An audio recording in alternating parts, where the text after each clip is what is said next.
Hello students, class 6 बच्चों, आज हम आपकी हिंदी में बालराम कथा के चैप्टर 5 और 6 की रिवीजन करेंगे। ठीक है, तो चैप्टर 5 है बच्चों आपका चित्रकूट में भरत। ठीक है, तो इसमें क्वेश्चन नंबर 1 है आपका, कैकेयी राज्य में भरत की मानसिक दशा कैसी थी। तो कैसी थी कैकेयी राज्य में भरत की मानसिक दशा?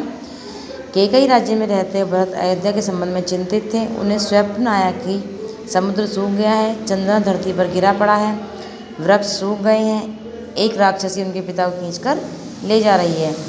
जिस रथ पर वे बैठे हैं उसे गधे खींच रहे हैं। इस स्वप्न का अर्थ समझ नहीं पा रहे, इसलिए व्याकुल थे, यानी परेशान हो रहे थे। भरत ने अयोध्या पहुंचकर नगर को कैसा देखा था भरत ने? भरत जब अयोध्या पहुंचे तो उन्हें नगर सामान्य नहीं लगा। उन्हें किसी अनहोनी की शंका होने लगी। नगर में चारों ओर सन्नाटा छाया हुआ था। सड़कें सूनी थी, बाग बगीचे उदास लग रहे थे, कहीं कोई आवाज़ नहीं थी, पक्षी तक भी चहचहा नहीं रहे थे। भरत ने कई लोगों से इसका कारण पूछा, परंतु उसे किसी ने कोई उत्तर नहीं दिया। क्वेश्चन नंबर 3 है, राजभवन पहुंचकर भरत शोकमग्न, व्याकुल और क्रोधित क्यों गए थे? क्योंकि जब वो पहुंचे तो उन्हें राजा दशरथ जो है वह कक्ष में दिखाई नहीं दिए। अब वो सोचे कि कहाँ गए। तो जब उनकी माँ ने उन्हें कैकेयी ने बताया, कैकेयी से उन्होंने पूछा कि राजा दशरथ की मृत्यु हो गई है। कैकेयी ने बताया। ठीक है, इससे वो शोकमग्न हो गए थे।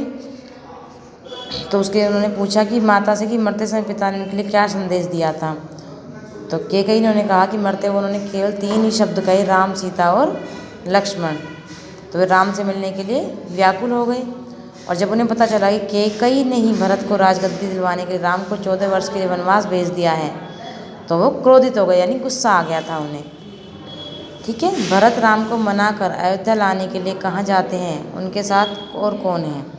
भरत राम को अयोध्या लाने के लिए कहाँ जाते हैं? चित्रकूट जाते हैं, और उनके साथ महर्षि वशिष्ठ, मंत्रीगण, सभासद, समस्त माताएं, प्रजाजन और चतुरंगिनी सेना भी जाती है। ठीक है, क्वेश्चन नंबर 5 है आपका, निषादराज गुरु के साथ सेना देखकर क्या सोचते हैं? निषादराज गुरु भरत के साथ सेना देखकर क्या सोचते हैं? उनका संदेह कैसे दूर हुआ?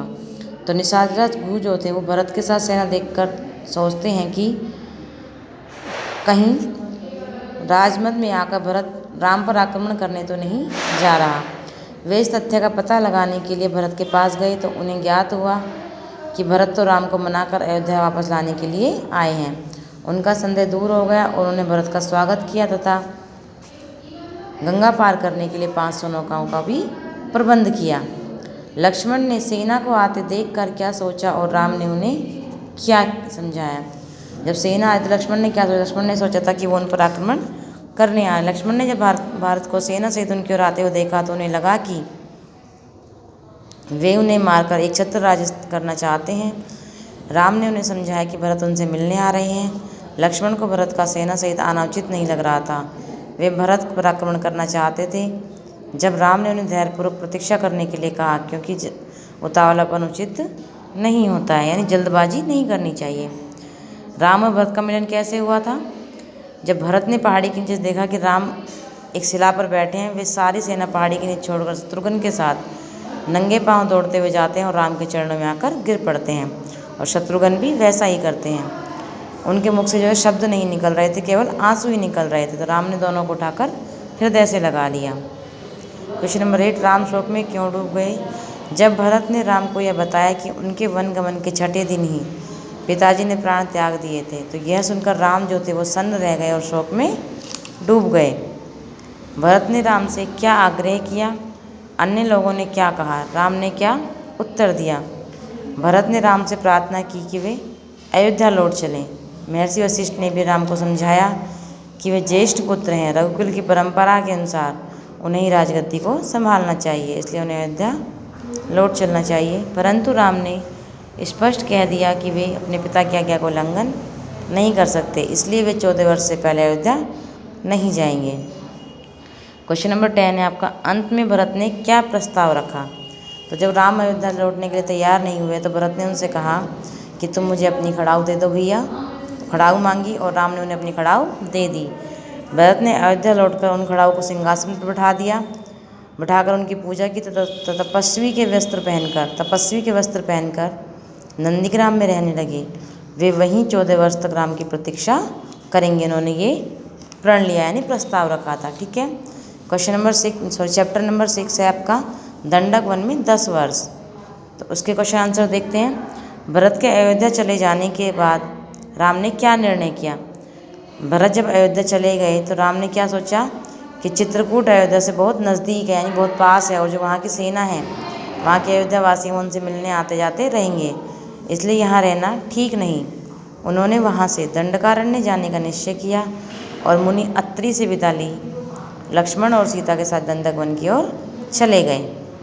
दंडकारण्य में ऋषि मुनियों की क्या दशा थी। तो दंडकारण्य में मायावी राक्षस ऋषि मुनियों की तपस्या में विघ्न डालते थे। क्षरमंग मुनि के आश्रम में राक्षसों द्वारा मारे गए ऋषियों के कंकालों का ढेर लगा हुआ था। सुतीक्ष्ण मुनि ने भी राम के राक्षसों के तपस्वियों के ऊपर किए गए अत्याचारों की कथा सुनाई। इस प्रकार दंडकारण्य में ऋषि मुनियों की दशा अत्यंत सोचनीय थी, यानी बहुत बेकार दशा हो गई थी। वहाँ पे राक्षसों से वो सब परेशान हो चुके थे। पंचवटी के मार्ग में राम की किससे भेंट हुई, उसने उनसे क्या कहा।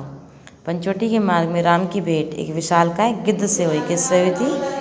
विशालकाय गिद्ध से हुई थी। सीता ने इसे एक मायावी राक्षस समझा और उससे डर गई, तो लक्ष्मण ने धनुष उठाकर उन्हें मारना चाहा। तभी उस गिद्ध ने कहा कि मेरा नाम जटायु है, मुझसे मत डरो, मैं तुम्हारे पिता का मित्र हूँ और वन में तुम्हारी सहायता करूँगा। तुम दोनों के बाहर जाने पर सीता की रक्षा करूँगा। ठीक। क्वेश्चन नंबर 4 है शूर्पणखा कौन थी और वह क्या चाहती। शूर्पणखा कौन थी?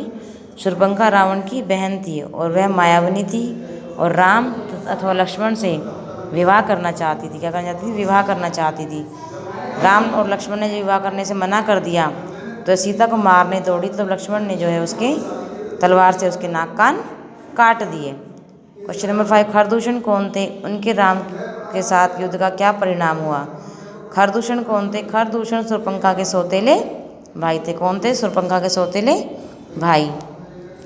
नाक कान कटने के बाद खून से लथपथ शूर्पणखा उनसे सहायता मांगने गई।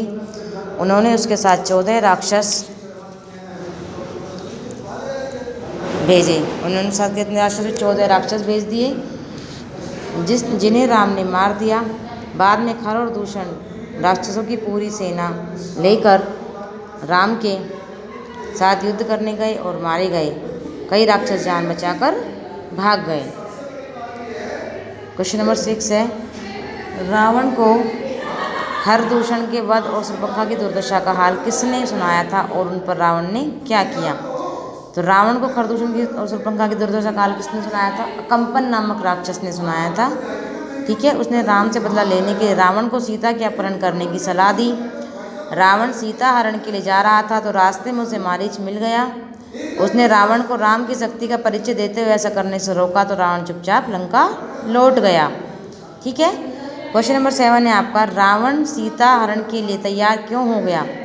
उसने सीता के अपहरण की क्या योजना बनाई। शूर्पणखा ने आकर जब रावण के पौरुष को धिक्कारा और सीता के सौंदर्य का वर्णन किया तो वह सीता हरण के लिए तैयार हो गया। वह अपने साथ मारीच को भी ले गया। मारीच पंचवटी पहुंचकर सोने का हिरण बनकर राम लक्ष्मण और सीता की कुटिया के पास घूमने लगा तथा रावण तपस्वी के वेश में वहीं एक पेड़ के पीछे छिप गया। ठीक है। आपके चैप्टर 5 और 6 की हमने रिवीजन की। आपको क्वेश्चंस लर्न करने हैं। ठीक है बच्चों। ओके बच्चों, आज के लिए इतना ही। थैंक यू बच्चों।